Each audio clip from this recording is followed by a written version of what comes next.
অন্তর্বর্তী সরকার গঠনের প্রায় এক বছর পরেও দেশের আইন শৃঙ্খলা পরিস্থিতি সন্তোষজনক না হওয়ার অভিযোগ করেছে ইনকিলাব মঞ্চ।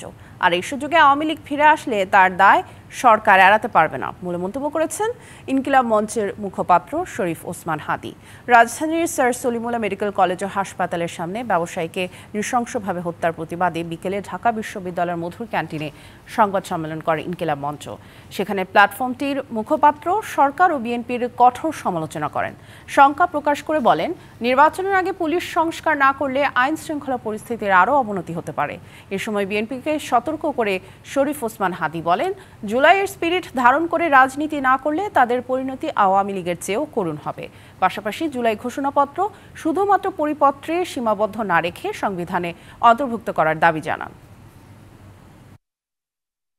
গত এক বছর আপনারা তো বাংলাদেশের ইতিহাসে সবথেকে সুশীল, সভ্য, মডেস্ট সরকার আপনারা। তো এই সুশীল এনজিওবাদী সরকার থাকা অবস্থায় বাংলাদেশ কিভাবে প্রস্তর যুগে ফিরে গেল?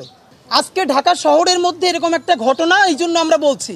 আপনারা কি জানেন বাংলাদেশের প্রত্যেকটা ইউনিয়নে, উপজেলায়, জেলায় এরকম প্রতি ঘটনা প্রতিদিন কত ঘটছে?